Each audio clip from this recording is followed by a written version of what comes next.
bronze medal in the quadruple sculls. Nice of us to be able to see that just ahead of this race, the men's singles. And fantastic lineup we've got there for you. Damien Martin, Fournier, Rodriguez, Manson, Timo Lanaska, the world under-23 champion. And, well, on the outside, you've got Tom Barras, absolutely, really in great form to get into this final. The Brit Nico Stalberg won in Belgrade in the outside lane too.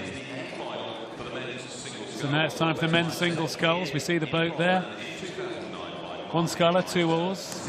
Just looking out the window, I think the tailwind might have dropped slightly. Not quite such fast conditions as we had earlier, as we now take a look across the lanes. Tom Barras, and isn't it amazing to see this young man in the final of the single sculls? Olympic silver medalist next to him. I mean, it must be Christmas time. I think I've got the Olympic silver medalist next to me in a World Cup final, Damien Martin.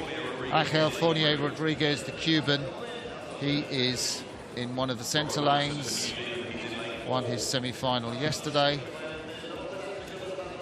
And Timo Lanaska, the under-23 champion. He won under-23s twice in juniors. He was unbeaten really to the Europeans. Nico Stalberg out there in lane 6. The one I didn't mention, apologies, was Rob Manson, the Kiwi, who is most people's favourite, I think, to beat this race, to win this race. He beat the Croatian Olympic silver medalist in the heat in the semi-final yesterday. Damien Martin blasted out, but couldn't hold Manson's pace in the second quarter. Yeah, we were waiting, weren't we, to see if Damien Martin was going to come back, but he didn't. And Robbie Manson ended up winning that semi-final, putting himself in the centre lane. So I watched Tom Barras, the British sculler, take a 5th place in the under-23 final last year behind Timo Lanaska. This is a massive step up for him. And great to see young talent from the under-23s coming through. Timo Lanaska, well, we're riding there with Angel Fournier Rodriguez. Such a big man in such a small boat and controlling it so well, isn't he? Yeah.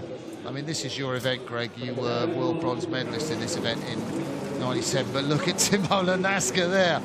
Yeah, not a surprise to see that, really. I think he was brave yesterday, took it out in the single. You can do that in single, can't you? Get the boat going really quickly for 500. Then see if he can go with the motivation really that comes from being up. What's he doing well there, Greg? Because why has he got that pace? He's not a big man. I'd say he's giving it, I'd call it a big oomph, a big sort of shunt, like the blades go in the water and then his legs go down slowly, really, really very slowly, but with an awful lot of power.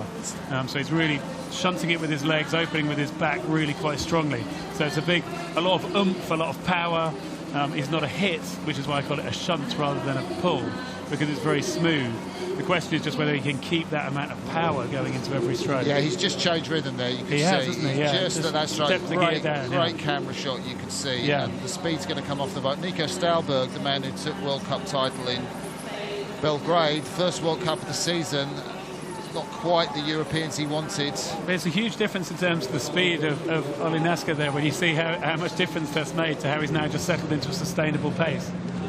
Great first 500 from the Swiss sculler, coached of course by Robin Dow, the Brit who went out to Switzerland, coached the British junior quad to gold medal in Rio in 2015, and well, he took the summer in Australia, or the Swiss winter, and Nico Stalberg came back. Not been in a fierce winter's training. He did some races down there, took that World Cup in Belgrade, beat Damien Martin. You can see Damien Martin, the Olympic silver medalist, lost just by a few thousandths of a second to the Kiwi, Mahe Drysdale. But Robbie Manson's first time we mentioned him in the race. There he is going through. Robbie's just on one of those like wind-ups there, isn't he? He looks like he's on a wind-up, doesn't he? He looks like a lot of strokes a minute as we have a look at Damien Martin with that.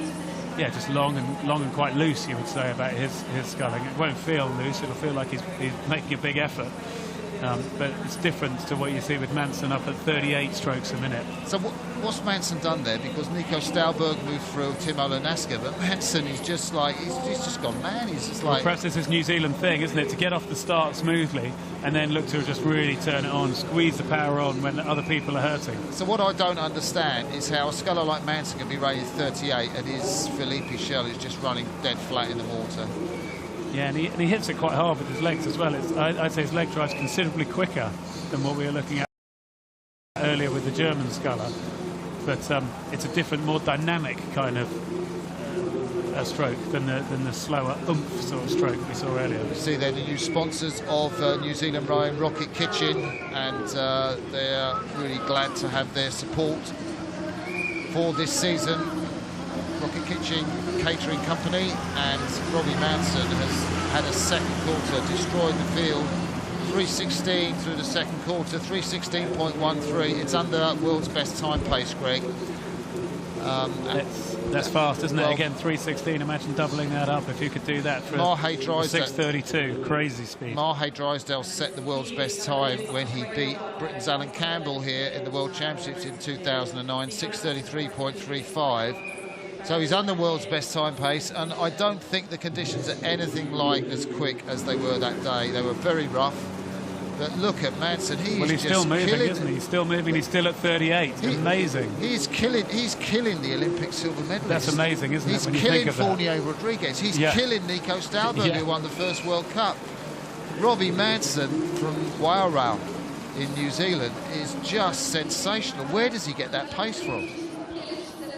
I did say, actually, to answer my own question, sorry, Greg, that really Robbie Manson is setting a stake in the claim. He wants to be the Kiwi single to take the challenge to the Tokyo Olympics. He knows he's got to get past Mahe Drysdale. Mahe Drysdale's not here, taking a year out, but if he takes Mahe Drysdale's world record, if he shows the rest of the field that's how good he is, he is sending a message to Mahe Drysdale: get in another boat, because this is mine. Well, it's an interesting message he's sending out. Look how fast Robbie Manson is here in the front of the field.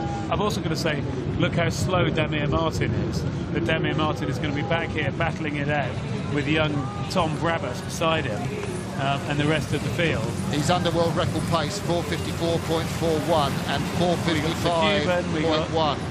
What's Damir Martin doing at the back here? Let's not worry about him too much. It looks like he's going to have an off day today for sure. He knows he's going to break the world's best time today. I know he's been doing quick times in Carapiro. Talking to Noel Donaldson, he said he'd certainly get under world's best time for the 1,000 metres. I don't know about the whole 2K, but this is absolutely sensational what we're seeing. And men's single is so difficult. You can see 18. Well, he's taken the rate up. He's up at 39 now as he's into the last 300 metres or so. There we look at the race for silver and bronze. Angel Fournier Rodriguez, the Cuban, Nico Stalberg, the Swiss sculler, but it's so good to see Robbie Manson, such an iconic figure in the world of rowing. Came out about his sexuality, and really important that you speak out about who you are, your identity, and he's making such a strong statement. Well, he's absolutely going for this. He's not holding anything back. He's going up. He knows he's on for the world best time. There's no other reason why he's doing it. But look, 41 strokes a minute now. The bow speed is keeping pretty high.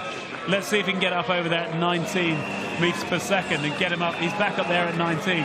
That will give him a chance of getting this world best. Look at 6:35, 6:33.35 is what we're looking for. Look at his face as he goes through, and he's kept a phenomenal pace. That boat is running absolutely flat, coached by Noel Donaldson, who coached the Kiwi pair to one Olympic gold medal in Rio, and he crosses the line. Wow, wow, wow, wow, wow, that is the new world's best time. His arm goes up. I don't know where he finds the energy to put that up. The Cuban takes the silver. The Swiss takes the bronze. He'll be chuffed about that. Nasca in fourth. Tom Barras beats the Olympic silver medalist to take fifth. Damir Martin sculls in. But we have seen a sensational performance. Another Kiwi crew sets a new world's best time, 6:30.74, Greg. He has smashed it. He hasn't just beaten it, he's absolutely smashed it. 3 seconds nearly, 2.5 seconds quicker than the previous world best. That's a length. That's more than a boat length of a single faster than anyone's ever gone before. And these aren't even the fastest conditions you can imagine. And it's a better percentage of the world's best time, 100.67%, than the women's pair did. So, and that phenomenal pace, 38 strokes a minute, flat stern. I mean, great credit to him. His coach, Noel Donaldson, been working on his training program. Fantastic credit to Noel to be coaching yet another crew. Damir Martin, the Olympic silver medalist, just not his day today, but he couldn't live with that Certainly pace. Robbie Manson's day. And interesting to see how you make the boat go fast, which is that he was conservative in that first quarter, relatively. stayed in the field for the first quarter, and then just got quicker and quicker as he came through the middle of the race. Like Kiwi pair. I mean, that's the way they rode. Yeah. And, you know, got the same coach, so why didn't he do the same? I mean, you know, Mahe Drysdale won't touch that, I have to say. No. I mean, if he can get his head in gear for beating Drysdale, if Drysdale comes back, maybe Drysdale will go into a different boat. But, you know, a bloke's going to do that performance. What's he going to do when he has another couple of years training? Wow, 6:30.74. Can't believe I'm seeing that or saying it. No, that's Sub 6:30